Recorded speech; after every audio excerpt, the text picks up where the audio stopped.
What up, chat? How are y'all doing tonight? Welcome, welcome. We're back. I messaged in Discord, right?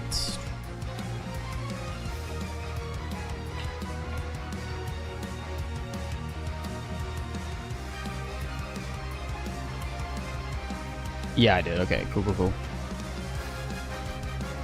Yeah, the Midgard Summer fight is one of my favorite OSTs. I love that the third phase song. When it shifts to this, it's so good, so good. I was here. I love you too.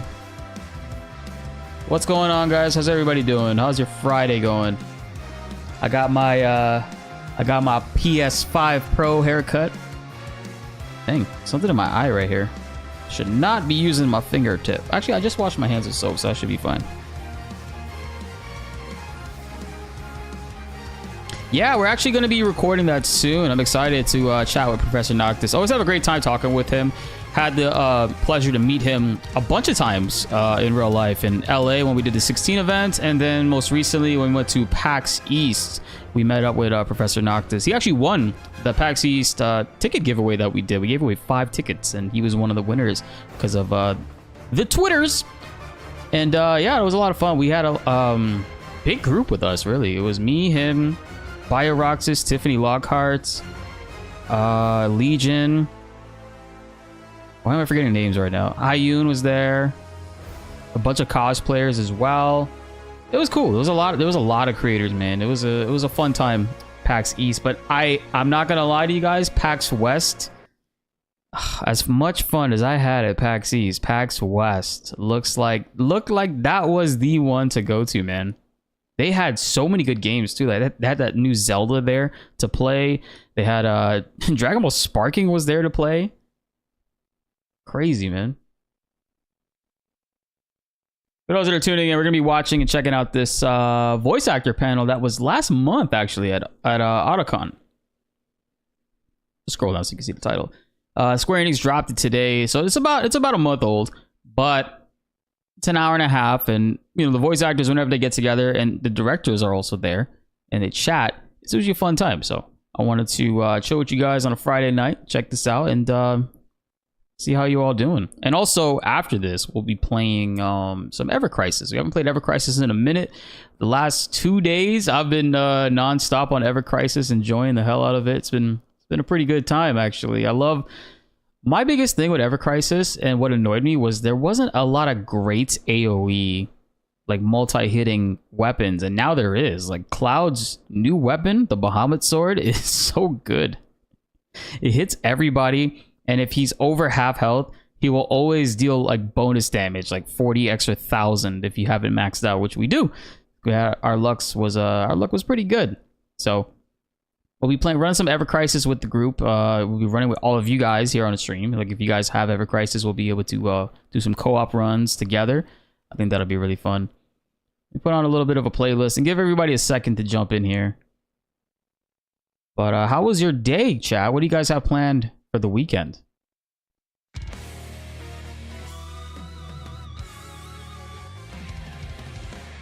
Yeah, the anniversary weapons, man. I got Yuffie's and I got Cloud's. Cloud's I have fully maxed out.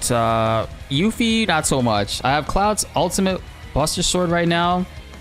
I have Sephiroth's Genji Blade, which is his ultimate weapon. He has 2, actually. Sephiroth has the ultimate Nameless and then that one, which I don't have the Nameless. I have the Genji Blade. And I have Aerith's, which I felt like Aerith was like, it was a given to go for that one. Yeah, we'll be back on Astrobot too soon. Yo, what's up, Downstorm? Doodle doodle doodle doodle.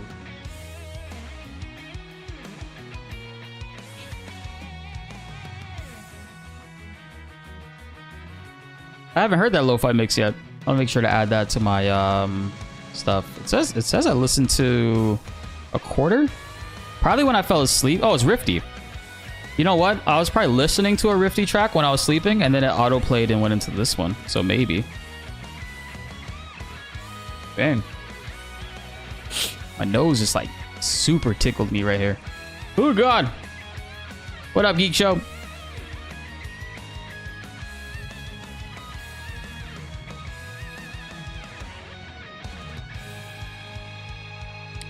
Artheus, Cloud Sky, I was here, Kayam, Brooks, Downstorm AF, Jelly-san, Timo, Amonator, Aminator, Geek Show, and Marcus. How are you guys doing? I'm doing good. Good time to get back to Ever Crisis? Yeah, actually, there's a lot of free gems to get right now. If you come back to Ever Crisis every day for the next 5 days that you log in, you get a free level 5 star weapon per character. It's a set one, so you can actually click on it and it shows you. You get like 5 or 6 every day, depending on which ones that are in the box, but it's a guaranteed thing. And there's so many towers, there's so many challenges, and each new thing has been giving crazy gems, so I got a lot to like catch up on. I just did the Amber Tower. I did up to the 70th floor. The friggin' Iron Giant is like holding me back right now. It's so annoying, but like you can't do that fight on auto. You gotta like do that fight on semi and control your physical defense, because man, he's hitting pretty hard, which is crazy because I've seen people that had way less defense than me and less levels complete that shit, and I'm just like, I don't understand. Like, I have physical defensive buffs, but he's still crushing my party. How could he do this?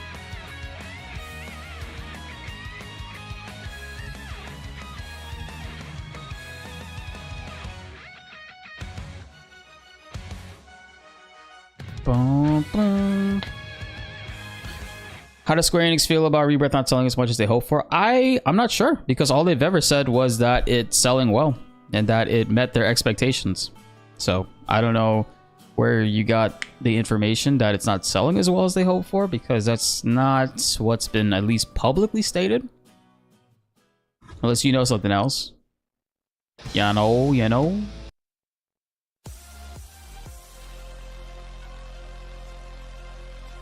200k power. I think at max I'm like 320, 340 with Cloud in them. Cloud, Sephiroth, and Aerith is still my like best trio, but there are some other characters I do want to work on. Wordman, yes, to the weekend. New brands and ultimate weapons will help you a lot with the higher tower levels. Yeah, the brands are pretty good. Yeah, I've been getting really lucky with the really base level brands. And then the medium level one, like the purple ones, I don't get good rolls on those at all. But like the low level one, like I've been getting like triple stats, like double physical for Cloud, and then like a 2.5% C ability increase, and it's just like, whoa, that's good. Why can't I get that with the purple one? I don't know. Yeah, we're gonna be playing some Ever Crisis in probably like an hour and a half. Well, depending on, we'll get started with this panel soon. Actually, we'll get it started now, because I think it does have like quite a little bit of an intro. But yeah, let's check out this Ff7 Rebirth Otacon panel from last month. Square Enix just uploaded it today, 8 hours ago. It's about an hour and a half. We'll strap in, check this out together. Are you ready to start this? Oh, that's a cool effect. Ready to get to this? All right. They got translators. But first, we have some special guests. Everyone, my name is Matthew Mercer, and I'm the English voice of Vincent Valentine in Final Fantasy VII Rebirth. I want so bad to be there with you all right now. I tried my best to make it work. Oh, Matt's not here. Plans, but I'm happy to be here in spirit with this video alongside this incredible and massively Hey, appreciate that, JD. Thank you. So all my love to you, and happy to be hanging here remotely, I guess. Now, I did say guests, right? Hello everyone, for those of you who don't know, my name is Paul Tinto, and I have the absolute honour and privilege of being the English speaking voice actor for this wee guy in Rebirth. A huge hello to all of my friends He's not gonna say the name. And fellow voice actors and creatives that are there in DC. That's very smart on him. I was thinking, because he obviously has an accent, I thought he was going to say the name, but he didn't. I was curious to see how he would say it. See, at the minute, I am absolutely gutted that I can't be there with you in person, enjoying this wonderful. Yo, occasion, Anime Freak, thanks so much for the Prime, I'm sure dude. You're having the absolute best of times. And also, I would love to say a particular hello to the amazing Naoki Hamaguchi and the incredible Yoshinori Kitase. I really hope that I get to see you both in person at some point and have the opportunity to chat to you both about. Yeah, he says it in the game, but and this amazing. I wanted to hear how he said it when he's not like in the environment, you know, and everyone else that's there, and also a particular hello to the wonderful and amazing and so insanely talented Hideo Ishikawa. Blackheart, thank you, dude. Your voice in my ear for the entirety of my recording was nothing less than an absolute gift and a joy. I really hope that I get to see you sometime in person and we get to chat more about this wee guy, chat more about the game. But apart from anything else, just thank you for your incredible performance. And also, to my friend John Bentley, if you're there, my Barrett, I hope you're well, my friend. I hope you're up on your feet, and you're alive and kicking, and that all is good. So yeah, but I'm delighted that I'm able to chat to you at least over the technology of today and answer some questions if there are any. We tried. We really tried. But let's get this started. This question is for all the North American guests. In the first game, many of the characters meet in Midgar, and as the audience, we get to see the relationship of these characters develop. Was this a similar journey for the group of you during the creative process, and how has that relationship evolved with the development cycle of Rebirth, especially adding new people to the party? Any one of you can start. Oh no. Okay, so I wasn't expecting that. I thought they were just doing the intros for people that weren't there first, and then they're gonna bring everybody on stage, but it just like super jumped right into it. They're all already on stage and they're just diving right into it. Good W recording. Man. Yeah, so let's see, Brianna, Britt Barron. This is Sid's voice actor. I don't remember his name. Erica Lindbeck. This is Red 13's actor, Max Middleman, Susie Young right here, and John Eric Bentley. And on the right side, I see Kitase. And I think Hamaguchi is right here in the pink. Yo, sick drip, by the way. Oh, I saw that face. J. Michael Tatum, thank you. No, please.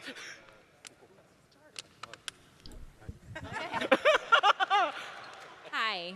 Guys. Okay, great. So the first time I met John and Erica was at E3 2019 at the press conference for Square Enix, and it was the Tifa trailer. I remember. And everybody, it was a theater much like this, and everyone lost their minds. It was the best memory. It was amazing meeting Erica and John and Cody that day too. And ever since then, I feel like I've had a cast of absolutely incredible friends that I'm so grateful for. Not every cast that I've been a part of has been. Yeah, Sid's voice actor is in this such one. Great people, and yeah, just like the game, we had to get to know each other for the first time, and then have that relationship develop every time we meet after that. Having Susie join the party as well. Oh yeah, that's right. It's not just North American actors. They also have some Japanese voice actors are there too, which is awesome. So we'll get to see some of them interact together. Because I remember seeing the photos of them all like taking group photos together of their I think both Yuffie's are there, right Chad? Yeah, JP, voice actor for Yuffie's, on the panel too. I saw some photos of that, and Hamaguchi was like super hyped for this, so it was really cool to see him get excited and like get to meet with everybody and be in one centralized location all together as a group. The Shy was there, but man, I was super busy at that time.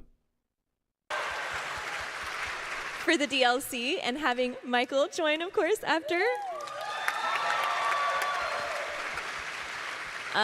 Absolutely beautiful to get to know all of you, and I'm so grateful.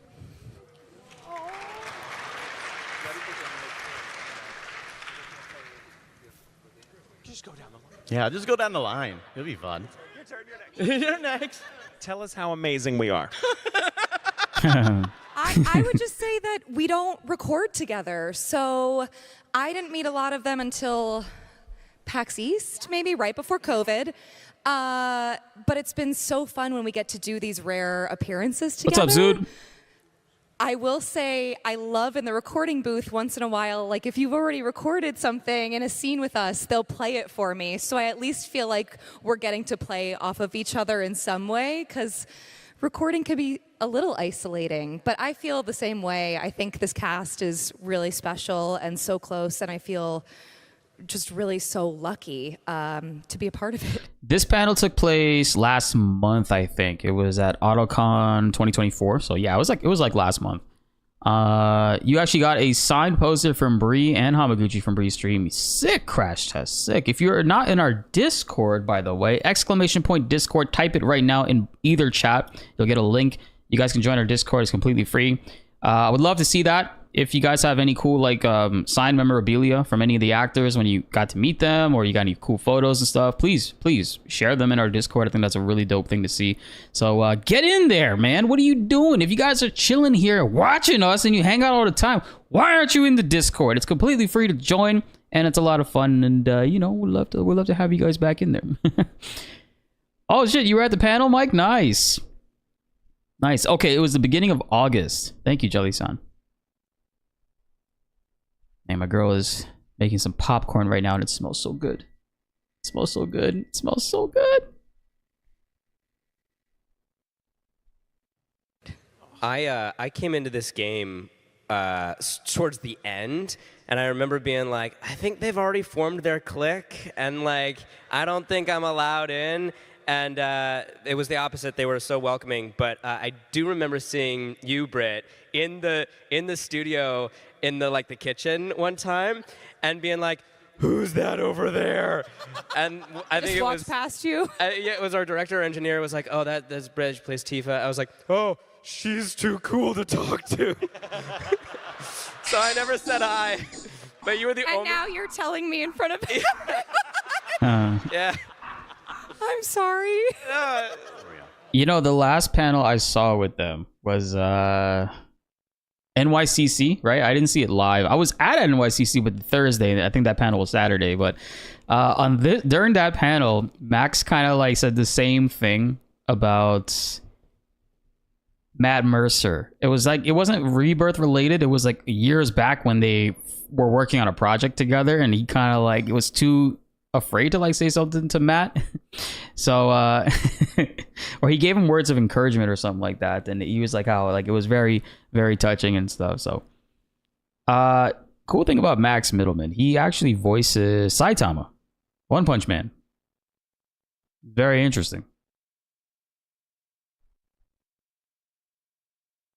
You gave everyone flowers when you got their autographs. What? Yo, you gotta give me a flower, bro. Funnily enough, Mercer was the first one to welcome him. Well, Final Fantasy since 2015. I booked Jesse in 2015. Damn. Yeah, I'm old. Because they were doing a trailer. It was essentially like a spec trailer to play. I believe it was at the PlayStation Experience. So yes, you guys know. You know, of course you know. And it's been, for me, for Jesse specifically, it's been so interesting because I didn't think, based off of, the original game, I had no idea what a part she was going to play and how expanded her role was going to be. And I feel super, super grateful. And it had been so long, and I remember being so worried. I spent like 4 Downstar, years I just had the with same her in the thought. back of my head going, I only did a few. I'm not I don't want to talk about it too long, but I was just thinking about it. I was like, I wonder if he who must not be named was in the vicinity.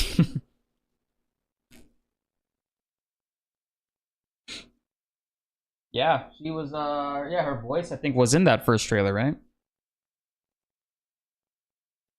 Few lines for a trailer, like, A, is this game actually going to be made, and B, am I gonna continue to be Jessie? Because that happens all the time. Like, they'll book someone for a trailer, and then getting that call, I lost my mind. Like, I was so excited, and then I was like, oh, I'll probably have a couple sessions, and then they kept bringing me in, and I just went, oh my gosh, this is like a dream. It's so cool.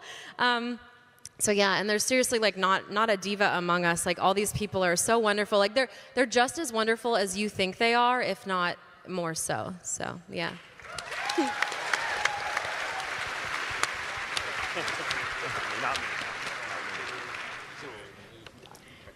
Is my turn?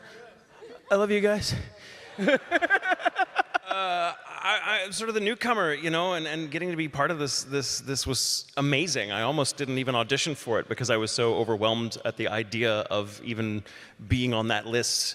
That I was like, my husband had to convince me to audition, and I was like, all right, and I did, and then I was like, we recorded it, and it was extremely surreal, and everything was amazing, and then I his husband's also a voice actor. We did, and I was like, I had to keep being reminded that I belonged there because I was like, no, I'm gonna hide behind this chair. I don't know what to see me. I don't know because I get very nervous. And but everyone's been so kind and welcoming, and it's awesome, and it's great how everyone's, you know, and you're fortunate enough to get to.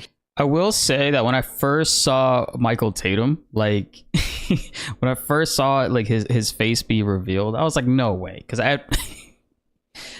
does he not bear kind of a resemblance to, I forget the character's name, but in Arrested Development, the Never Nude, the sister's husband. I mean, yo, come on, hold on, let me see. David Cross.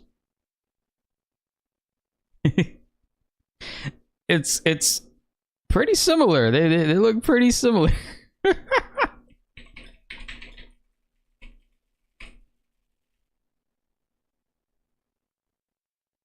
he has the mustache. Right? It's mostly the glasses and the fact that they're both lacking some hair a little bit up top, but you know, I mean, he has hair. He just cuts it really low, you know, just cuts it real low.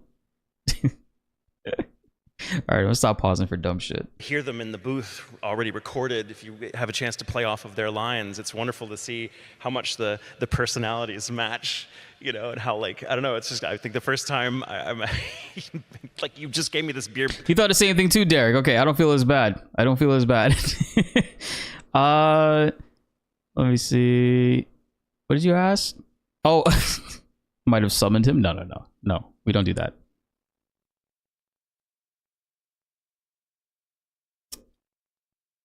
Oh, Tyler is busy. He's the one person in this entire like game that has not done an interview or really talked about his role. Some people may have made jokes and stuff to say like, oh, what if, because, you know, he plays Sephiroth, what if he recorded all of his lines for like the entire game and he doesn't do interviews because he might spoil some things or whatever. Yeah, I don't think that's the case. I just think that he's like incredibly busy. And for a while, that was the case for Cody Christian. Cody Christian wasn't at any of the panels or any interviews really within the first couple years. I want to say, was it KupoCon, right? KupoCon did a voice actor panel over the internet, and that was like the first time we got to see Cody get out there. And then he started to come out to more things, like him and Brianna White. They both co-hosted the Future Game Show, right? And then he did one more panel. He did the New York Comic Con panel as well. So he's been coming out and doing a lot more. I think for part 3 though, we definitely probably most likely will see more of Tyler like in person. I mean, dude's busy, so they can't always make it. Like even right now, like look, Matt Mercer isn't there. He had a video in the beginning saying that he's sorry that he couldn't be there, and also Kate Sitz, voice actor, isn't there either. Cody didn't leave a video, but yeah, he just couldn't make it. This bear hug that nearly crushed me, and I was like, I am here for this. So it's awesome. I'm still not sure what I'm doing here, and I'm waiting for someone to pinch me. Not right now, please, Erica. Yeah, he's Superman in but yeah, everyone's been super awesome. in the It's Supergirl show, but then he got his own show. Experiences of being part of a cast because everyone is Superman just and Lois. so amazing and talented, but also so super humble and just cool to chill with. Like watching everyone just interact with everybody, it feels like I snuck into a really cool party. So thanks for not noticing that I didn't have an invitation and kicking me out.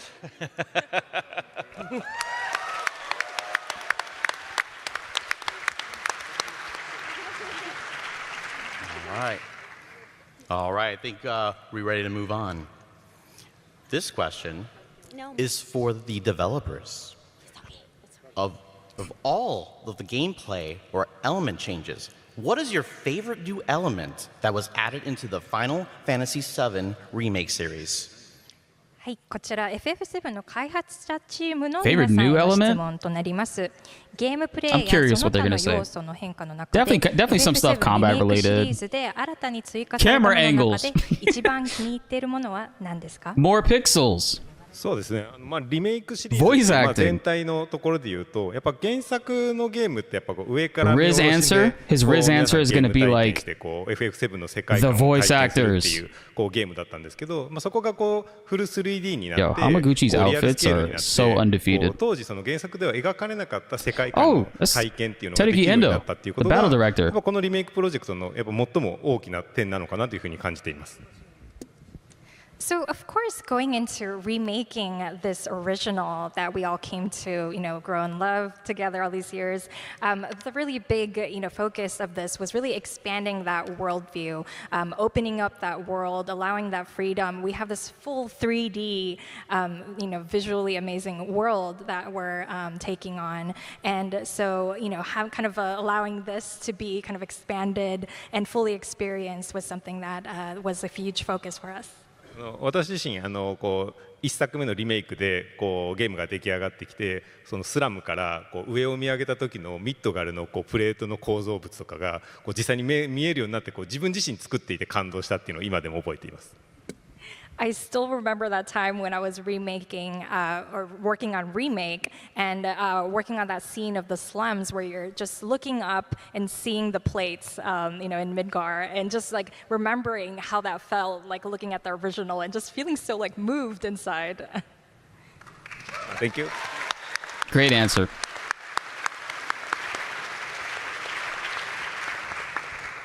はい、そうですね。僕は原作のね FF7 でですね、結構冒頭のシーンで街のビルの看板にラブレスっていうこうお芝居の広告のポスターが貼ってあるシーンがあったんですけど、そのラブレスっていうのがずっと27年間気になったんですけども、それが今回のリバースにおいて実際にこうゲームの中で演じられるお芝居としてドラマチックに描かれるお芝居として再現できたのが非常に嬉しかったですね。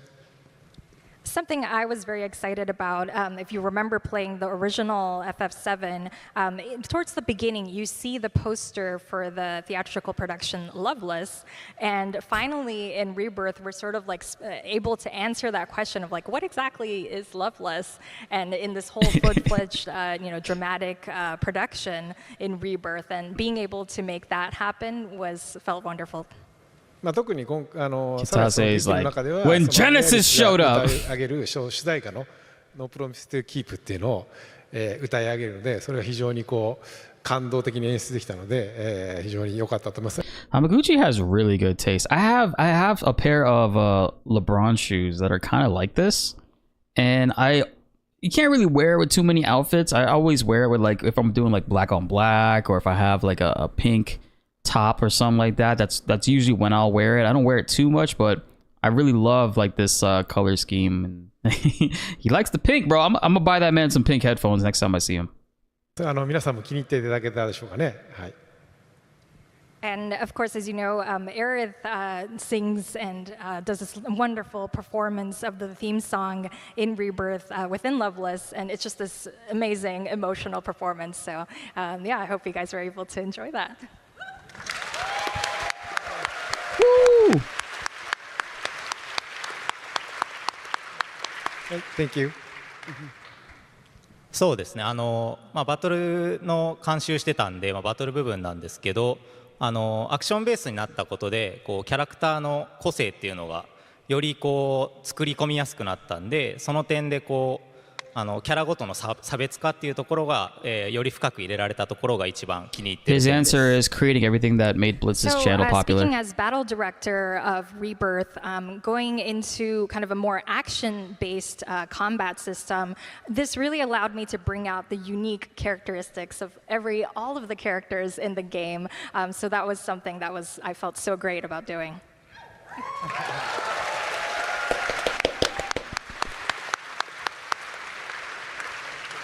まあ僕が考えたこう技とかをこう皆さんが Yo, chat, we're almost at 100 likes. それを聞くのがすごく楽しみでした。Of course, I was just in charge of the battle, and it was all of you that made it happen, and brought these characters to life. So thank you so much. Thank you. This next question is for Kaku-san and Ishikawa-san. The two of you have been in these characters since Advent Children. How does it feel to come back to these characters for the Final Fantasy VII Remake series? 私から、はい。どっちでもいいよ。こっちから行く？どうぞ。どうぞ。ありがとう。ユフィ。ユフィは最初隠しキャラみたいな感じで昔登場して。Well, first of all, Yuffie's sort of like a hidden character, so. そしてリメイクで突然というかもう主役ぐらいのセリフ量だったのですごく驚きました。But I have to say, I was surprised the number of lines she had. I mean, this is like main character level. これはユフィがメインのストーリーですかって言ったらそうですよって言ってくれたのでとても驚きました。So I said, is this like Yuffie's story where she's the main character? And they said, yes. コロナ禍に収録だったんですけれども。They wrote Yuffie's lines so perfectly. I loved every Yuffie moment on screen. And when she finally joined the party, she broke the game. So since I had so many lines and we had to do it alone, so I almost feel like I spent the entire pandemic playing Yuffie. Thank you. 3部作目はユフィもっと出番あるのでぜひ期待してください。There's even more Yuffie in the third one. So. Oh. Damn, yo. 頑張ります。Hamaguchi is an agent of hype as well.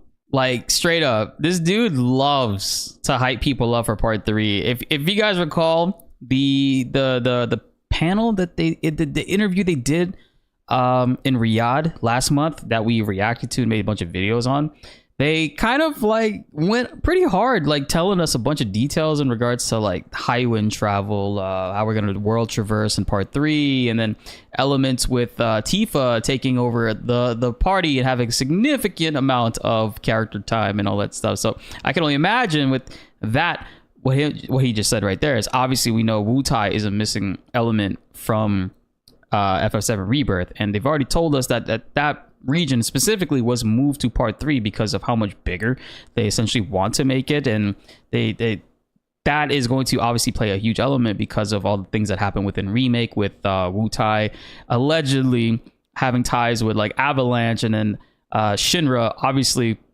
perpetuating a war and using Wu-Tai as like a scapegoat in that sense. So we're definitely going to be seeing them obviously return to Wu-Tai with Yuffie, and I think she will have a significant amount of control time or play time specifically for those moments. So that's really exciting, and I'm looking forward to that, man, because from what we've seen already in Rebirth, the world map itself is missing. Well, Rocket Town is covered by smoke. It's there.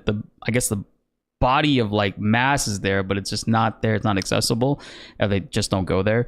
And then you got Wu-Tai, which we can't see essentially on the map, and I wonder if they'll put it in the same location. And then they moved like the Temple of the Ancients, right? The Temple of the Ancients was to the south, next to, well, below like the continent of like area of like where, what side is that? Junon? Yeah, it's like south of Junon. They moved it to like the north, next to where the Lost City technically is, which kind of makes sense, I guess, if you think about it. Really, like, why would if the ancients and their Lost City is north, why would they put their temple all the way to the south, unless they, you know, you get what I mean? Like, I guess for for navigation purposes, it does make a lot of sense. So, and for Condor Island, yes, that used to be part of like the landmass of next to where Junon is, and then we know that they showcased to us that it's an island now, and that it's off in the distance, and the Condor is at the top. So that's another moment that we'll be seeing expanded on a lot. And then the battles with the weapons, like when we do eventually fight the weapons, it is a small thing, but when you defeat Ultimate Weapon, he falls down and he breaks doesn't really break. He kind of like crumbles a mountain and turns it into a walkway, so you can access like that forest that's right over the Cosmo Canyon region. I can already imagine that land shifting will be a thing when we destroy, or if we fight like certain weapons in the open world area. It could like shift the way that the map or in the terrain functions, and maybe unlock a whole new area. There's a lot of things that they could do with part 3, and they obviously have their hands full with that. So I mean, it's gonna be an exciting time, especially now, like towards the end of this year. We got like 3 months until the video game awards, and it's high-key likely. It's very likely that Final Fantasy VII Rebirth will be a heavy contender for Game of the Year. IGN did a poll today, and the poll came back as like Rebirth just winning among all the titles. Hamaguchi had retweeted it, and so did Brianna White. So I think this year is going to be a really big year for Rebirth, and ultimately I'm excited for it to possibly win, specifically like so Square Enix can see like, okay, this is the type of effort that people love when you put into your games, and they go ahead and they make that the gold standard and strive to hit those notes for all of their future releases, you know. And I think it's a great thing to want and to have, you know. So I'm hoping that is the case. Yo, Jaeger, thanks so much for the 11 months, guys. Appreciate the subs. Thank you so much. I'll do my best. And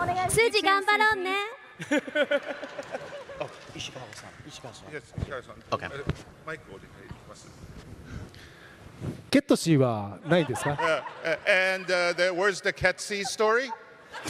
Ketosi's story is where?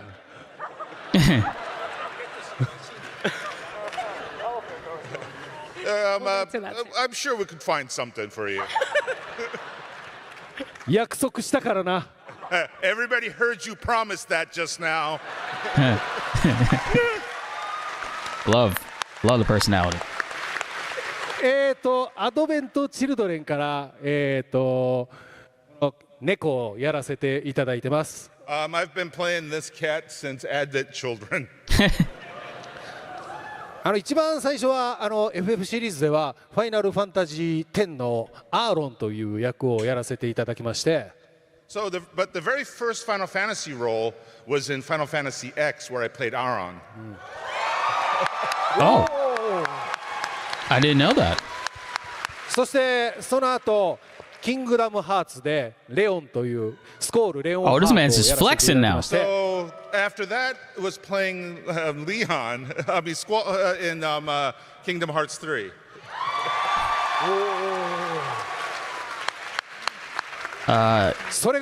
Kingdom Hearts 2 is what he said. ワシントン DC に Not ケ 3. ットシーで来るとは思いもしませんでした。But I have to say, I never thought I'd be coming to Washington, D.C. over Ketsi.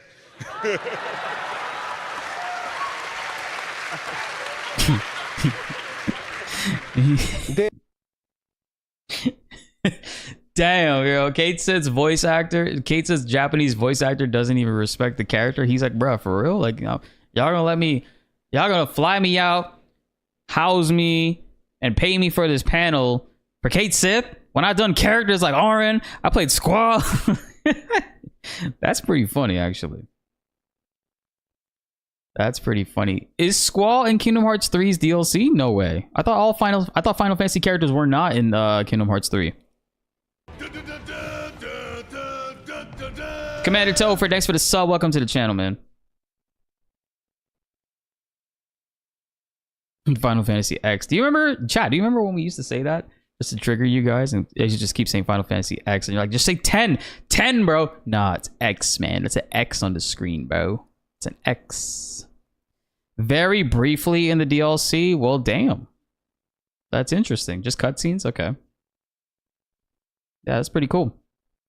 Well, yeah, for a lot of people, them and myself in particular, getting into Kingdom Hearts was mainly for the Final Fantasy characters. Like, I heard about Kingdom Hearts, but I wasn't really interested in it until I was talking to a friend at school, and he was like telling me about this boss he can't beat in this game called Kingdom Hearts, and everything he was describing was like Sephiroth. I'm like, what?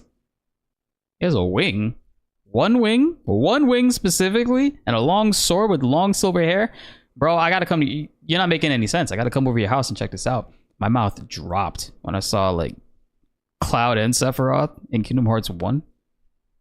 That outfit was sick for Cloud, by the way.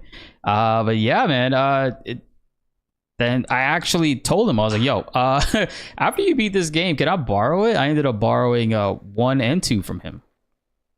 Funny enough, I borrowed 1 while he was playing 2. Then when he finished 2, actually he didn't even finish 2. He had to like go away for a family trip, and I was like, yo, while you're gonna be gone for like 2 weeks, yo, can I borrow it? So I ended up borrowing it from him, and it was a struggle because when he got back, he wanted to play it, and I was like, no. I'm like, oh my, right in the middle, bro. Games were long back in the day, man. リバースは、登場しましたけど、リメイクは僕登場してないんですよね。I was in Rebirth, but I wasn't in Remake, right? You appeared as the character, just had no lines. なぜ? Why? He's funny. Why indeed? We just wanted to build anticipation when the next title came out. まあ、許す。Okay, you're forgiven. ということで、2作目から頑張ります。So, look forward to in my next adventures.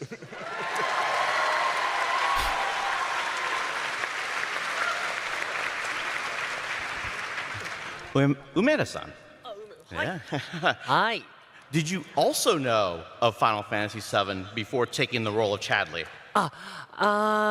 僕すっごく暗いしスコア。 Oh shit, Chad, you were right. Somebody in the chat was like, is that the Japanese voice actor for Chadley? I had no idea he was there.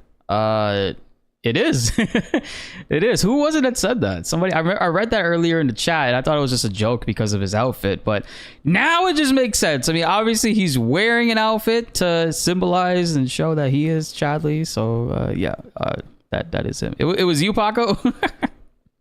You got ads? All right, I'm gonna hold off. I'm gonna wait. It says ads will be done in 30 seconds.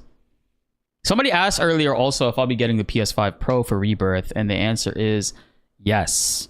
Yes, I will be. Guys. And there's a lot of people, there's a lot of comments I'll be getting too. Like, yo, I'm not spending $700, $800, $900 just to play Ff7 Rebirth with slightly better graphics. Don't worry.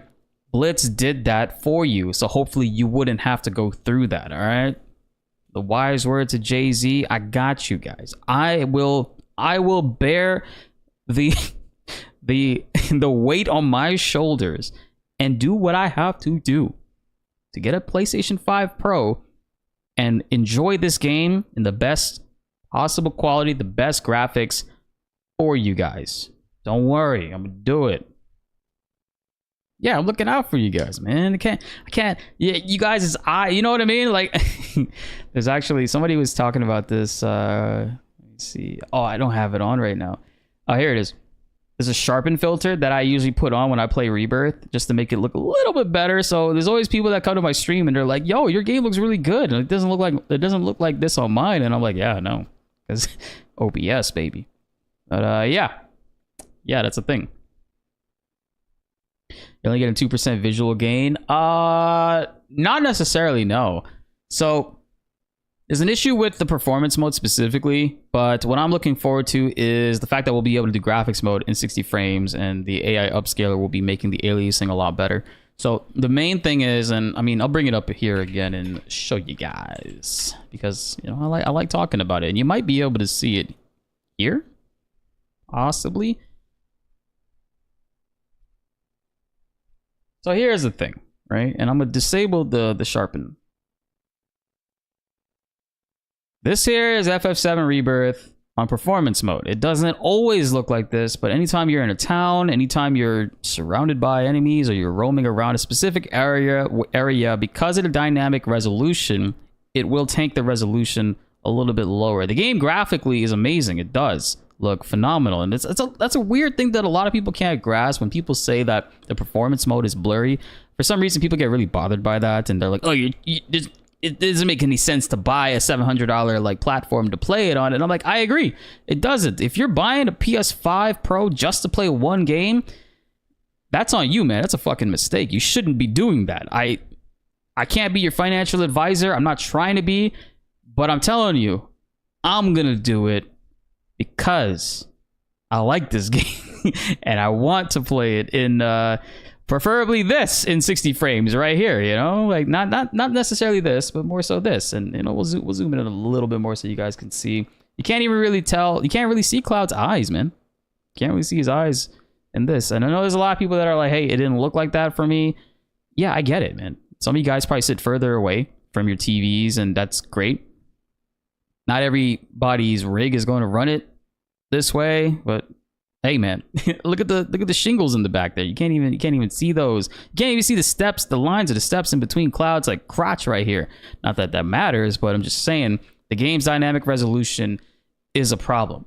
That's the main thing, the dynamic res when it comes to performance mode. Graphics mode, amazing, flawless, really good. It's just 30 frames though, so you know, it's it's one of those things. It's one of those things.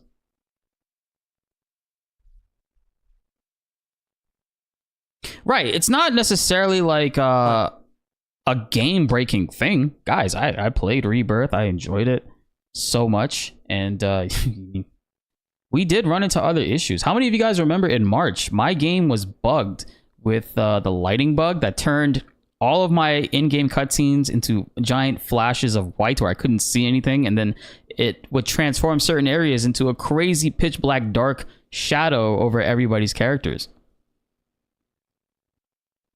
No way, you guys don't remember when that happened to me? That I delayed my Rebirth playthrough almost 2 weeks. I had no solution until Baby Seal fucking saved me.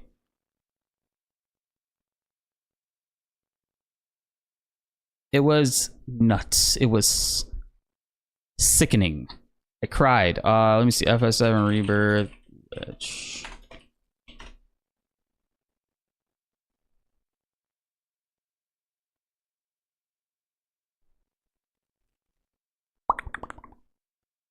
Ooh, are they blocking? Oh, here it is. Here's my video. So I actually broke Ff7 Rebirth, and it's this is what the game looked like for me. This is the shadows. Look at this. Is this my punishment for shadow realming people? Watch, look, if I go right here, it's fixed. Oh, well, kind of fixed. It's still kind of crazy. Like, it has this weird blue tint over everything. But if I want, I can go back to the shadow realm by crossing back here. Wait, I gotta go over this rock right here. I ran into the wall. And the main thing is like, this is what kept happening to me, man. And it's just like, chalk it up to optimization purposes. Like, the game is not properly optimized. The headroom that they had on the PlayStation 5 is just not enough. Whatever they were working with, I don't know. I wish they could have fine-tuned it better. Hopefully they will on launch for the PS5 Pro. Maybe there's an update that'll fix it. Make it run a little bit better on regular PS5s, man. But this was a thing that happened to me and probably 3 other people in the world. Very unique bug. Oh, God. But like it lasted for 2 weeks until we found the fix. And yeah, that was why I didn't beat the game until like April, was it, right? And everybody was like, bro, what the hell? And I was kind of like, it kind of like made me not want to make like content. I was kind of like burned out by it because it demoralized me. It did, rightfully so. I was just kind of like bummed out about it. It was a bug that the reason why it happens because while I was away at PAX East, I left my game in rest mode, and that's fine. You could leave your console in rest mode and it'll do auto updates. That's fine. But I had Rebirth loaded in, right? I had it like on standby. It was like I was in the menus or something like that, and it didn't update in rest mode while the game was in that state. And because of that, it bugged the game. Yeah. And I'm not the type of person, I'm not telling people, yo, you need to get this and play this on the PS5 Pro. I don't give a shit. Like half of you guys in this chat are watching me on a 1080p device or you game on a 1080p device. There's no reason for you to have a PlayStation 5 Pro. And I'm gonna be honest, PS5 as well. Like, you're not really seeing a whole lot of what the PlayStation 5 is doing if you don't have a 4K or 1440p monitor. And yeah, that's the sad reality of it. I know I'm not saying that you need to go out there and buy a 4K monitor or TV. Either way, it would probably enhance a lot of things that you guys would probably be able to see a lot more, like details of what some people are talking about in specific areas. But just saying, I'm gonna be enjoying it in that way. Reinstalling the game fixed it? No. So this is what I had to do. I had to have a second PS5. I had to take my save data and send it to that PlayStation 5. I sent it to Baby Seal. He actually logged into my account and like did it via cloud sharing. So he ended up logging in while he deleted the game data being on the vanilla patch. He had to be on patch 1.00 for Final Fantasy 7 Rebirth. Then he chapter selected. He went to Nibelheim. He went into the Nibelheim mansion, the Shinra mansion, and going inside of there and vanilla would cause the issue that I'm having. So he thought, he was like, you know, if I go into this, will it revert the problems? Like, will it reverse it? So he ended up doing that, and it worked. And then he saved, and then told me to load like which file it was. I loaded it up, deleted all the other files, and it worked. Saved me completely. Crazy fucking like workaround. And because like there was the reason why I got so like bummed out about it too is because I was like, okay, you know, they're gonna do a patch soon, maybe they'll fix it. The patch they did not fix nothing. So I was just like, man, like I'm stuck. What am I gonna do? How are we gonna fix this? Yep. I play on a 4K OLED right now. Like this, I have a new monitor. It's a 4K OLED, 240 hertz, 32-inch monitor. It's probably the best. It is the best viewing device that I've ever owned in my life. I understand what people are talking about when they talk about the colors of OLED monitors, man. This shit is clean. Out the box. Oh, I've always loved Cloud Skull. フランシスコは大好きでした。あとは初代のファイナルファンタジーをやってました。Oh, and I've been playing Final Fantasy since like the original Final Fantasies. あとは、はい。Is he doing Chadley's mannerisms on purpose? I played 友達とよく対戦してました。I've played Dissidia and really beat down my friends. はい。Dissidia on PSP. ありがとうございます。はい。All right. これでいいんですかね。So, we asked our two guests, have they heard or played Final Fantasy VII before being cast for this role? I think we know the answer to one of them. I just want him to talk about it for a minute. Oh, where's your voice? Many times. It has been one of my lifelong fandom obsessions since high school. I played through to get multiple sets of mass materia for all of my crew, to get the best possible gold chocobo for the gold chocobo racing I could. Sick.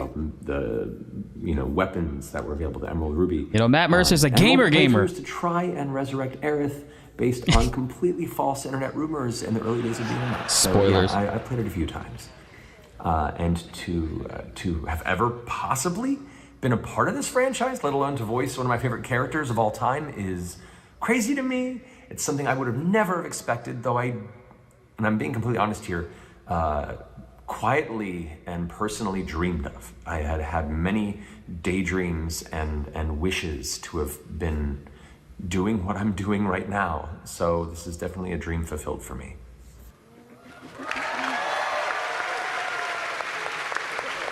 Was I aware of Final Fantasy before being cast as Kate Sith? Oh, that's cool.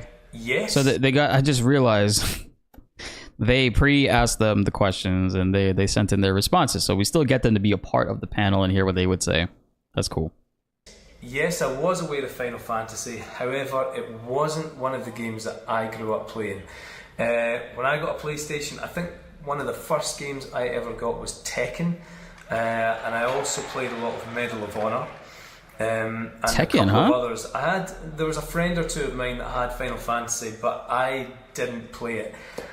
So yes, I did know Final Fantasy. However, I had no idea of the world and the wonderment and the absolutely incredible story. Well, you gotta fix that now, sir. About to step into when I was given the honour of playing Kate Sith.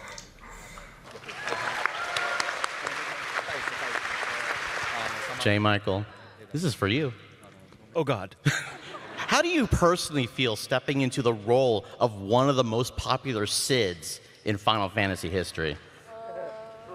Damn. It's pretty cool.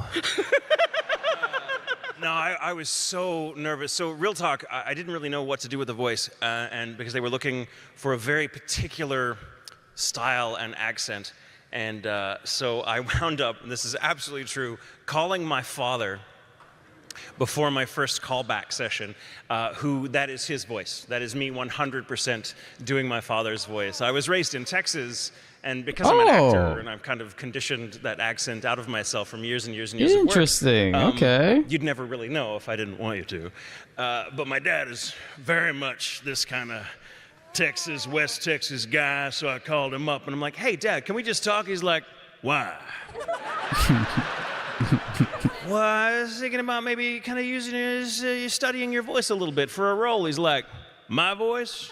For a role? The hell are you doing? So I just kind of, and it's true, and when I got the part, I felt like I had to call my dad like every night before a session to be like, can we just talk for a little bit, and like, you know, just like yell at me like I haven't done the lawn yet. It's Saturday and it's noon and I'm not up, and be like, what you doing? You're burning daylight, boy. Like, and I would bring all that into the session. And then my brother heard Sid recently when it came out for the first time, and he was like, are you paying Dad royalties? And I'm like, no, shh, don't tell him. So in a great one, it's amazing to be part of such an iconic franchise and to play a character I have always loved as a fan, and you know, but also getting to kind of pay homage to my father, and getting to feel like a voice I grew up with is really super exotic where I live now. People are like, talking Texan, and I'm like, how you doing? Oh, awesome. That genuinely made me happy to hear that. This is for you, Max. When you were voicing Red 13 in Nanaki's voice, you started the voice change role. Did that change how you personally approach the character? Did you make any specifics on how to act with a separate voice? It definitely informed my choices for the character, but I think with Red 13, he really wants to keep those two separate sides of him separate. And so, although I knew that in the back of my mind, it didn't come through a lot, because if he's talking to the characters and he wants to show old, wise, take me seriously Red 13, he's not going to let any of Nanaki slip through. But it wasn't until the second game where I did kind of, there were some lines where I got to sort of push in, you know, one direction or the other. But for the most part, if he just even 1% inched over into Nanaki territory, he'd be full Nanaki, or the other way around. So yeah, but I knew going into it, auditioning for the very first game, that they were gonna set that up as something that happens. So it was nice. It's nice to know that stuff, because sometimes you don't get context in the very beginning of a game, and then later you find out, you're like, oh, that's what we're doing with the character? Cool. But this one, I knew from the start, so yeah. Oh, that's pretty. I will say that when the first time you really hear the voice, and it was just, I was so confused. I think it was in, was it chapter 4, right? When you get to the fishing town underneath under Junon, and you're going into the hotel room. Everybody's going into the rooms, and Cloud is like walking by like Aerith's room, and he hears like a voice coming out of it. And I was just like, what the fuck? Who is that? And then like Red walks out, and I'm like, oh, that okay. I can't wait to see them reveal that. And then he has like several lines throughout the game where it'll sneak out and like it'll peek out. I remember in Costa del Sol on the beach when he was talking to Aerith and Tifa, it sneaks out a little bit there.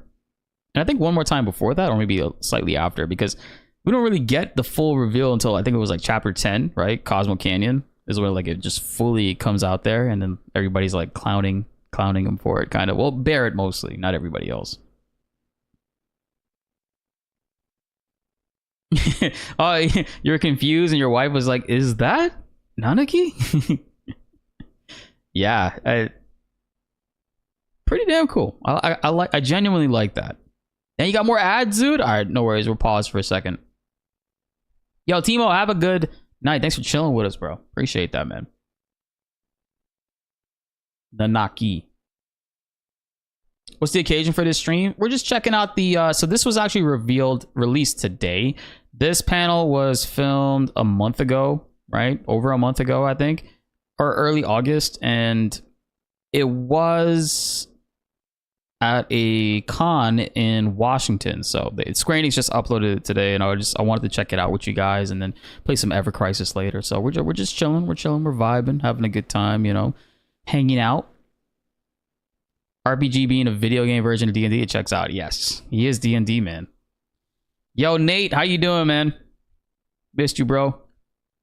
Really like how they call him Nanaki after Cosmo 2. Yeah, they did like sometimes I was kind of surprised by that because they didn't change his name. I thought they were gonna change his name in the menu, but when the characters refer to him or talk to him or talk about him in any way or like mention him, they say Nanaki, which is cool.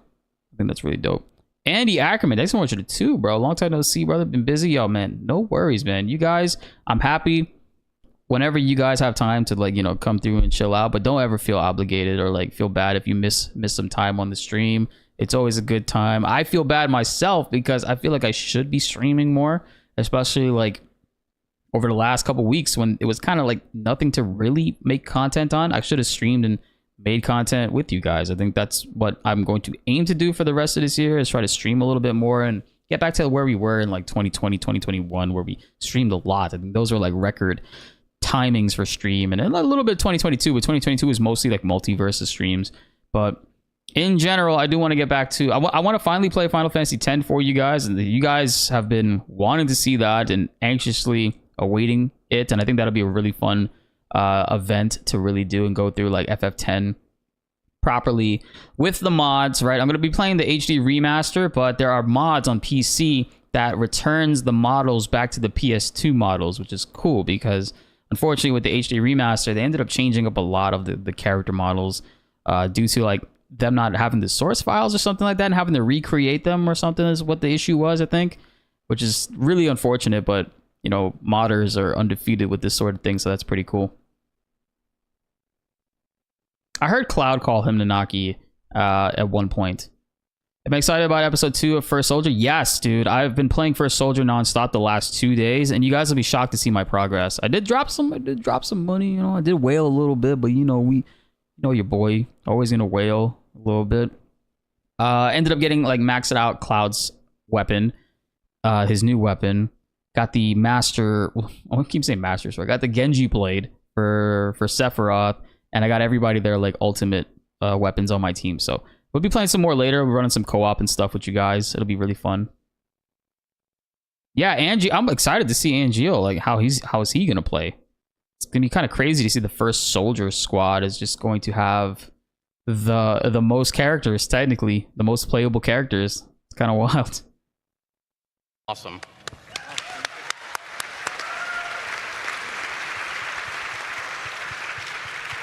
This one's for you, Brianna. Joshua Fitzpatrick, you can go to hell. You got the Genji blade on your second pull. You can go to... You and Baby Seal, you and Schrodinger's Baby Seal can both go to hell. But I love you, and I'll meet you there. on your second pull. That's insane. That's fucking wild luck, bro. It's a 0.3% chance to get it and you got it, or is it 3% chance? I think it's 3% chance. That's insane, bro. How dare you?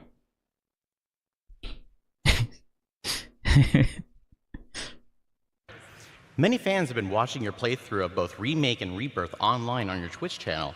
Did you get a different view of your own character? Shout out to Brianna. and She the actually other rated characters us once. It was watching the really story awesome. unfold Love her as long a time. Player/viewer? Did it help with your portrayal of Aerith in Rebirth? That's a long question. So to the fans who have been watching my playthrough, thanks. This is a good business opportunity for her right here. So when I first auditioned, I did a lot of research about the character, about the game, about the story. Luckily, got cast. Thanks. And from there, it's been a constant learning process because when you actually go into the recording booth, you really only kind of get your lines and the context that you need. So sometimes you see the other character's lines if you need it. And the director and the writers, explain what you're doing and who you're talking to. But, there's still a lot of the game that I didn't know was going to be a thing until I played through it myself. And that is so cool because I get to come to it from the perspective of a fan of the game and the characters, and then I get to record and be a part of the making it, and then I get to be a player and be a fan again. So it's a lot of layers. It's very surreal, and it's so much fun.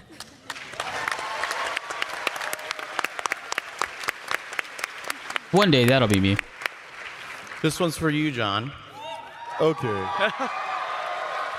Barrett has seen a ton of development in Remake and Rebirth from the original. He's a man who tried to help his failing community but lost his harm, his best friend, and his wife. He then becomes a terrorist and set on the destruction of Shinra. I know, right? Wow. How did you get into the character to play Barrett? Are there experiences or themes you bring into the performance to bring Barrett to life? That's a baited question. I really tried. You didn't have to call me a terrorist. I'm fighting against Shinra. That's kind of like what... Are we in D.C.? Oops.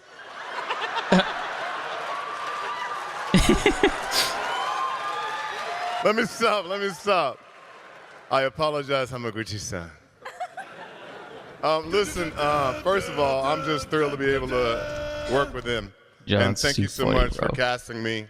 And thank you so much for letting me be such a part of such a great cast. You guys have no clue how excited I am when I get to see you, and even when I get to hug you, how much joy it brings. They really are the all. best hugs. You have no clue how much I love you. So I'll answer that question. Try to go fast because I know we on schedules. John always makes me smile, man. He's such a good dude. We gotta get it. We should get him back on the channel for a chat. He was a really good, really good guest last time, and it just became this. Obviously started off with like Ff7, but we talked about so much things, like from music, life, and just progression. It was awesome. It felt like a genuine conversation, and that's what I like about when we do like podcasts and we have guests come onto the channel. Isn't like it's just like not like a formal thing. There's sometimes when you have talks where you gotta have structures, and that's kind of like what we did with like the Knights of the Round podcast that we did with Max. That was such a big thing because there's like 5-6 people on there, and there's other people like in the Discord monitoring like the comments and stuff for us. So we kind of like have to structure that, and it can be kind of nerve-wracking in a way to make sure everybody gets an opportunity to talk, and we're not talking over people and everybody's getting equal amount of time to talk to. So that's always a thing. But in the future, man, I'll definitely want to get John on the channel and other actors as well, and maybe some more Knights of the Round stuff will be coming your way soon. It'll be really awesome, man. Yo, Josh Z, thanks so much for the 5, bro. Appreciate that. Thank you guys so much for the donos. I really do appreciate it, man. I love his voice. I love the voice cast. They all sound like I imagined as a kid, which is a remarkable job. But the casting director, like, damn, it made me tear up a lot.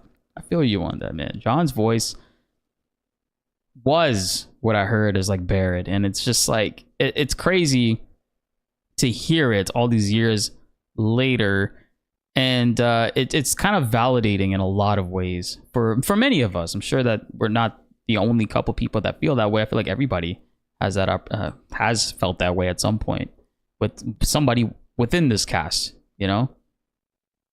I know the only person whose voice didn't sound the way that it sounded in their head was my brother-in-law. He thought Jesse was a dude. Back in the day, he thought Jesse was a male character. So when he played Remake and he was like, oh, what the hell? He was kind of like taken aback by that, which is funny. When he told me that, I thought that was the funniest thing ever. You're just playing OG last night, Pink Tara. What's going on? How you been? Oh, that's how you found the channel? Was the first interview with him? Let's go, Artheus. Yeah, and you've been here a while too. Sorry for the LED colors change. I mean, I have them in the background, but we're not like on that screen. You won't really see them. That's funny that you actually redeemed that. Because I just reinstalled one of them. The other light broke, so I need to get that fixed.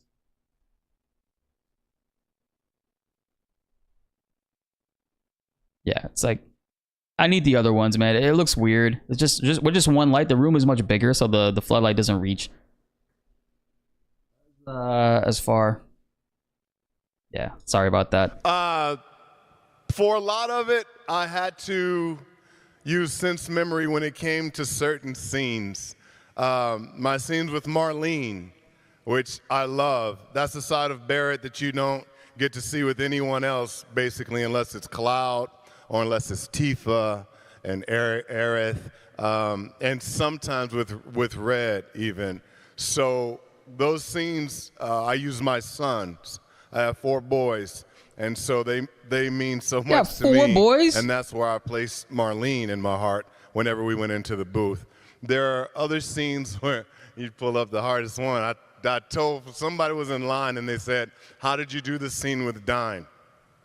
So I guess I'm about to reveal to the world how that all happened. So actors do this thing. You can either do sense memory, which is what I did for this particular thing, or you can be method. There's so many different ways to do it as an actor. But for a voice actor, I knew I would have to go there, and because I was able to play the original game, I knew the relationship that Barrett had with Dine. That was his best friend. Thought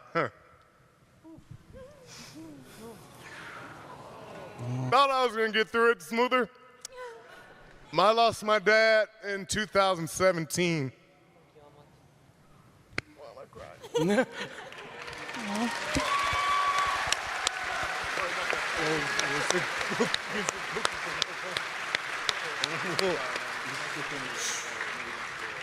My dad passed in my arms, and that's who became Dine for me for the scene. So, you know, a slice of life for me to get it right. I wanted to get it right.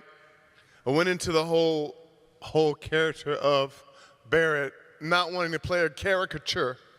I wanted him to be real. I wanted him to not be a polygon figure that just shook when he got angry.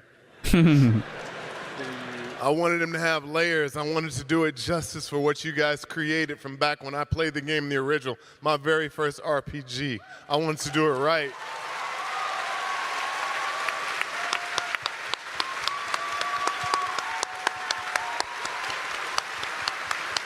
God damn it, John.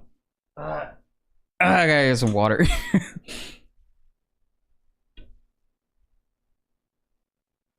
It's an emotional thing with me where like I found this out when I was a kid, when emotions get like heightened and I don't want to like get like teary-eyed and stuff, like drink water and it kind of like makes it go away. But damn, son, ow, that shit hurts even more. God damn it, John. Oh, what a phenomenal actor, yo. This year, bro.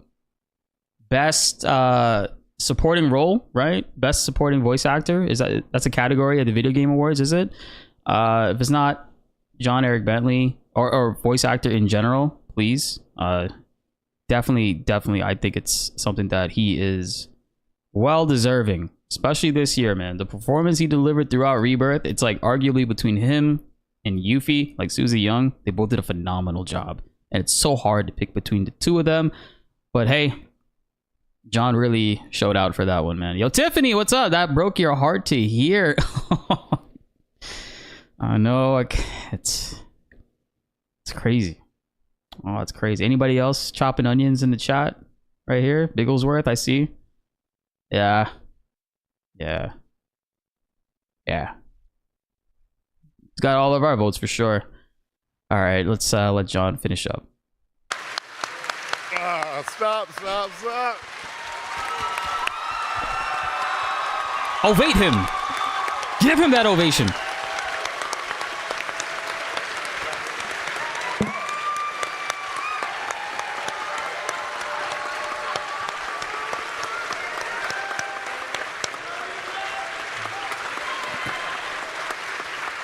Sit down for y'all make me cry.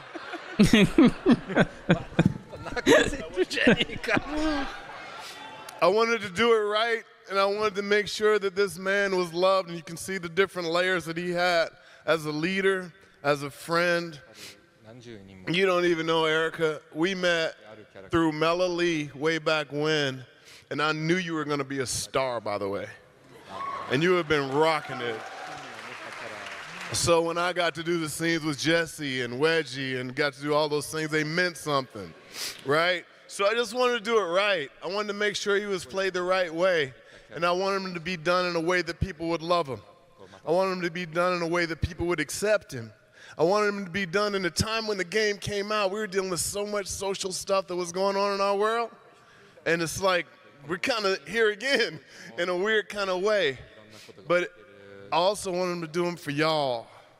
And that's why Barrett is who he is, because of the unbelievable team we have, the unbelievable writers we have, the unbelievable cast we have, interpreters, director, and Kirk Thornton. Everybody who's got their hand in this is why Barrett is the way he is. So I hope I answered your question. I'm going to put this down now. No. Wow. Thank you. Man, what a moment, man. Oh my God. So I saw somebody had the crowd reaction to that. It's like somebody recorded it when they were live, because this just came out today, but it was last month, and I saw that, and it was just, it's so crazy. I didn't watch the whole thing because I was like, man, I wanted to like, well, I didn't want to cry, but I wanted to like wait and see like the full like panel if it ever dropped, which it finally did. But damn, I kind of want to go back to that crowd perspective and just like see what everybody's like reaction was in that sense for that moment right there. Yo, Dedoy, how you doing, man? Incredible answer. Yeah, absolutely. Stream died. No. Oh, you're good? Okay, never mind. What up, Brian? The damn onions, man.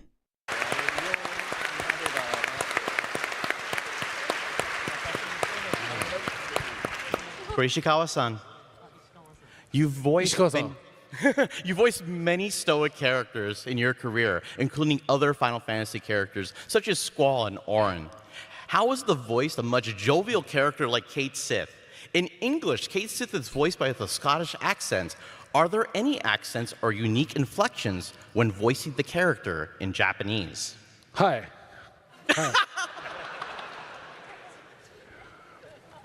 もともとケット氏の方が得意だったりします。Kate Sith's a Japanese voice actor, and he's so energetic and full of life. Here without the returns. So Ketsi is a character that's, you know, sort of jovial and just sort of relaxed. 僕がこういう性格なので、スコールやアーロンよりもケット氏の方が楽に演じることができます。Well, I have to say, compared to playing Squall or Auron, Ketsi was kind of easy to perform. スコットランドなまり。What is Scottish sounding? さっきの人。Oh, that guy who was on the screen?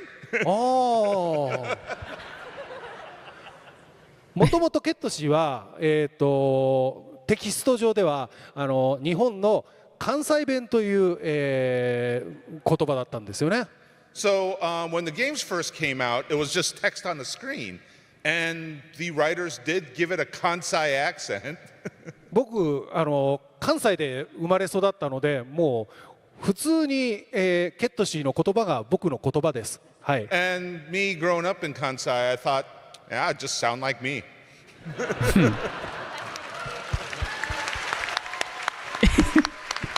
Oh, I love this guy. I am ケットシー。What he said.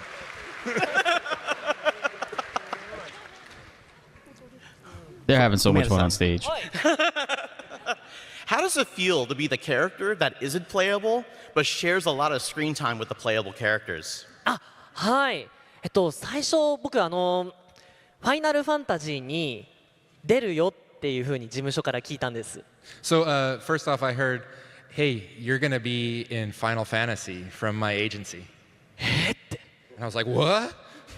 ファイナルファンタジー Final Fantasy?" でも最初チャドリーっていう役を任せるよっていう風には最初は He actually acts like Chadley? No, no, no. He is but they didn't tell me at the very beginning the physical in any embodiment of specific Chadley. terms that I was going to be playing Chadley. Square Enix saw him leaving the office. He auditioned for another role. Like clearly, right here, he said he didn't know he was in to voice Chadley. He came in to voice somebody else, and he literally created the character. And Square Enix was like, "Yo, throw him in the game.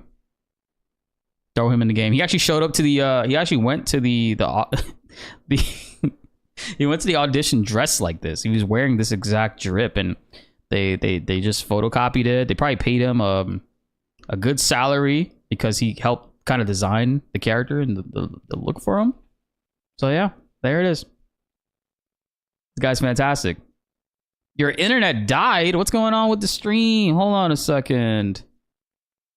I got 0 drop frames and no skip frames from encoding. Netcode is good on my end. Give you guys a second. Yeah, he inspired Chadley. 1000%. He also inspired the VR training room. And Vice. We're good? Okay. Okay.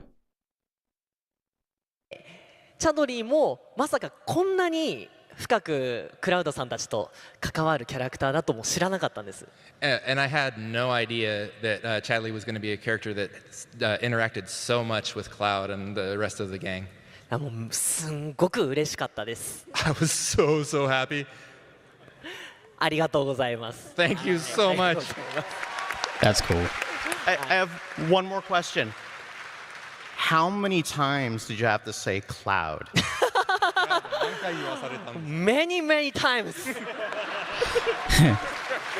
Cloud? はい、クラウドさん。I noticed you haven't. クラウドさん。Many times. Really happy.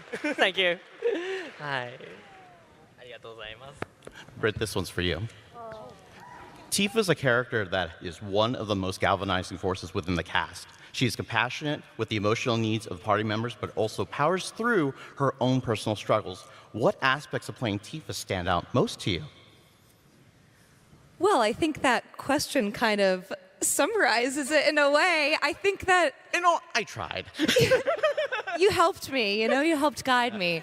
I think what I am so drawn to, or, what I idolize about her in a way, is she's obviously so strong. She's an amazing fighter. My husband started finally playing Remake and was like, Tifa's actually really good. But beyond all that, I think her empathy is just like so beautiful. I think that she's this motherly figure on the team. She's so caring. I think she's just very compassionate and at the same time also really emotional and passionate and at the same time very reserved. I actually talked to someone yesterday about how oftentimes Tifa says one thing, but there's like a river underneath it of subtext of what she's actually going through and what's going on underneath. And as an actor, that is such a joy to play because and obviously we have an amazing director, Kirk Thornton, who helps me throughout the whole process, being like, yeah, she's just saying this one little sentence, but underneath it, there's like a decade of trauma that she's holding on to. So fill that into 3 words. But I really love that about her. I think they've done such a beautiful job creating this really complex character. And I think in video games especially, getting to play a female character who is so multifaceted is rare. I've gotten to play a lot of like tough soldier women that are pretty one note. So this has just been the gift of a lifetime to get to play a character that has so much depth. No, thank you. Thank you. Kakazu-san, Yuffie is a ninja and a character with Japanese elements, so we expected her culture to be reflected in her speech and such. Before we move into Yuffie, I will say for part 3, one of the most exciting moments, or the moments that I'm like most excited for, is the reveal of like the story and the true things that are happening right now in the background of like what everybody's afraid to tell Cloud, essentially. Well, by everybody I mean mostly Tifa, and seeing her deal with the reality of like, oh man, I've been holding on to this, I've been hiding this and not calling him out on these like certain things, and we've seen a little bit of it in Rebirth, which is pretty cool. But I want to see to what level they extend that in part 3. Obviously it's going to be much bigger, but also like with the reveals, Cloud's voice I think will have a tone change in a lot of ways, kind of like what we experienced with Red 13 when he not to that drastic of a level. I don't think Cloud is going to go back to sounding like he did when he was 16 and like the, you know, like in the past or whatnot. And like if you go back to the Crisis Core games, you can see that. I don't think that's going to happen, but I kind of want to see how, more so than anything, Tifa, and how when she takes over the party and like she's in the main role and feeling like shit about all the crazy stuff that happened, and obviously within her mentality it's like bothering her that she ultimately is kind of a catalyst for this, because she could have like brought up a couple things, maybe talked, you know, through her feelings a little bit more to kind of like make sure Cloud doesn't get such a harsh reveal when it does happen. But seeing when she and like how she deals with that and her character overall as we follow the main story and travel around with her at the front of the party, I think that's going to be one of the most exciting moments for me personally. And I have a feeling that when we go to Wutai, maybe the first time, or like the main big portion of Wutai, it might not be with Cloud in the party. It might be when Tifa is the lead of the party, I think, because, you know, that's another moment where we meet up with Dawn Cornyhole and stuff. So I think that might be a big element to when that part comes up. Yeah, his voice will change, I agree. But not like so much. It'll probably be like subtle. We'll pick up certain hints and tones. I mean, Cody kind of alluded to that as well when he was talking at, was it New York Comic-Con? Where he was talking about the voice of Cloud and like how there's different things he has to do in Rebirth, and there's different elements of Cloud he had to like search and find in order to voice on from paper to like the actual role. So yeah.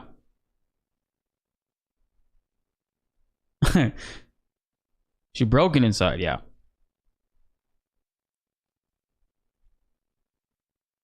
In English, Susie Yoongs voices the character in a way that is young and headstrong, but nothing that is inherently Japanese in the way she speaks. When you voiced Yuffie in Japanese, are there any unique characteristics in how you voice the character that are associated with how ninjas are perceived to sound in Japan, or act that may be lost in localization? ユフィに最初に出会ったのは98年の格闘ゲームエアガイツという作品からです。So the first time I had my encounter in voicing Yuffie was a 98 fighting game, Ehrgeiz. Ehrgeiz has voices? その時は本当に戦う、ヘッハッヘッってそういう声ばっかりだったので。So all I did was efforts and grunts. What? I thought, okay, wait a minute. I thought I did. How many FF7 characters are in Air Guys? I thought it was just Cloud, Sephiroth, Zack, and Tifa. Yuffie's in there too? I've never seen footage of Yuffie in Air Guys.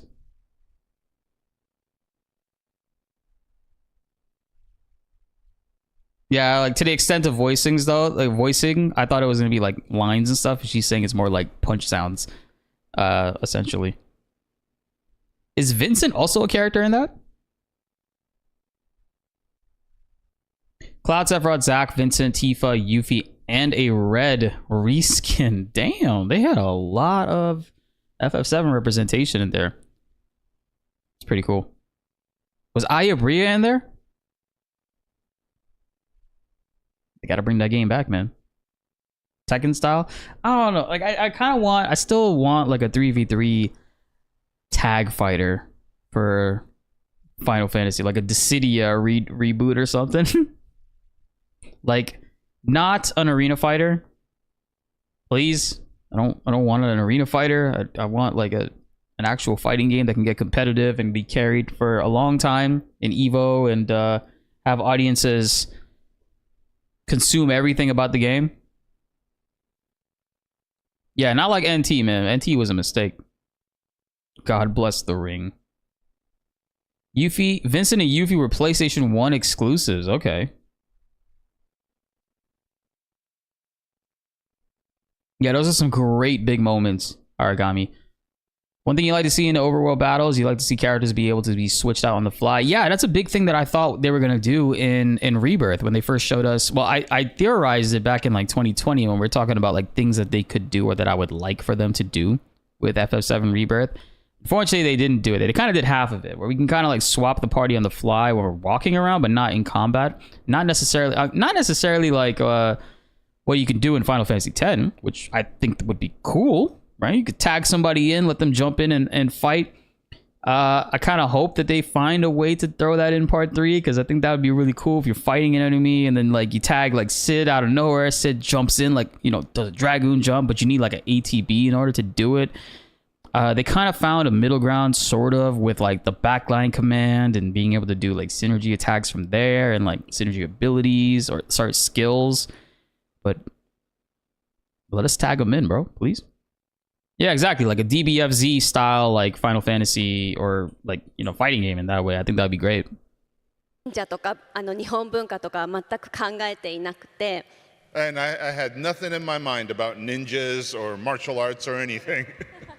だんだん戦い以外で話してくるにつれてユフィの性格が分かってきたんですけど、私自身が日本で育ってるので、特に日本文化とか忍者を意識してっていうのはなかったです。So as I played the character more and more, I really got to know the character's personality.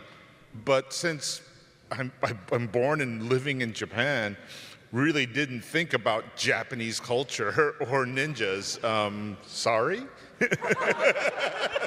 あえてセリフのことで言うと、日本にはオノマトペっていう声、同じ音をシュシュシュシュとかタタタタタタとかってそういう表現が面白いセリフ回しとしてユフィにはとてもあったので、そこが英語の表現と違ってきたのかなって思います。So I guess we had to point out a specific difference in her performance. She would often use onomatopoeia as dialogue, like shh, shh, or ta ta ta ta ta ta. ありがとうございます。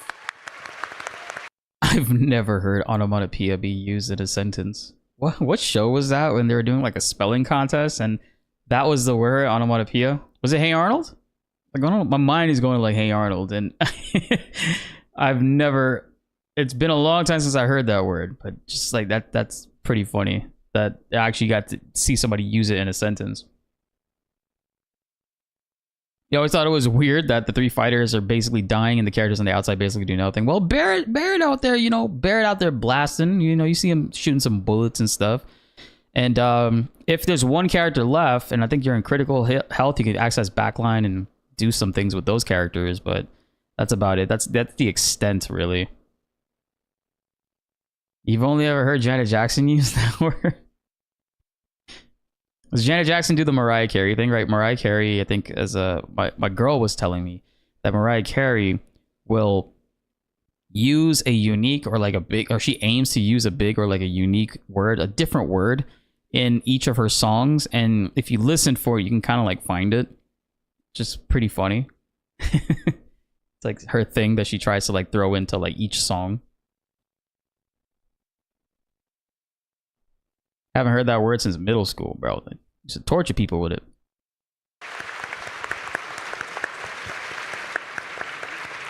For you, Susie.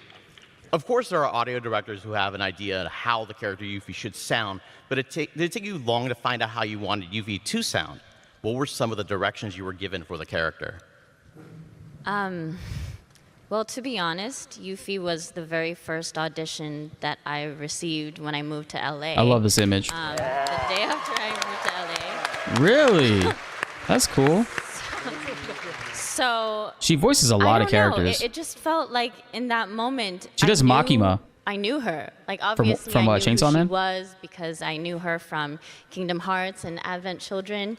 But I don't know. I just connected with her immediately. I thought this was it. This is the girl. This is her. I'm just gonna do my best. So when I auditioned for her, I actually didn't think about it at all. I think I did maybe 2 takes and sent it because, you know, I wouldn't feel like it was authentic if it wasn't just myself. So I just put that forward out there without, because I didn't want to think too much on it. And I don't think Yuffie would think too much on it too. So I just went ahead and did it. And yeah, I think from there, the director and I worked to hone in on her, but I think for the most part, the personality just kind of comes out from myself, so.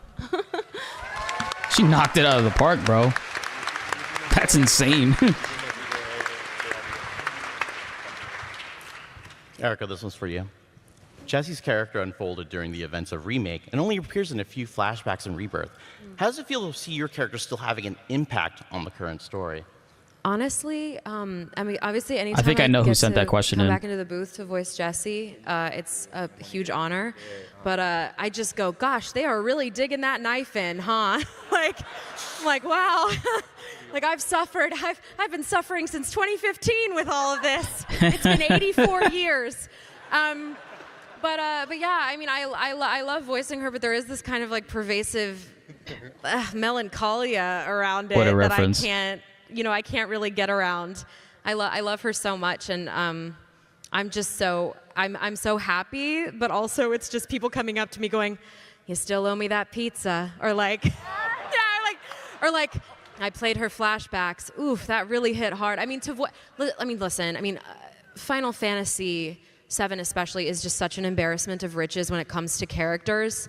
So to kind of come in with characters like Tifa and Aerith and Yuffie and everyone, like all these amazing women especially, and then having Jessie like find her little corner and her fandom and kind of be like a fan favorite character is, I mean, it was shocking. I mean, truly, and I'm so lucky. But any time I'm just like, oh, I feel it. I feel the knife. Oh, like, so yeah. But it's awesome. I loved coming back in for Rebirth. I wasn't expecting it, so yeah.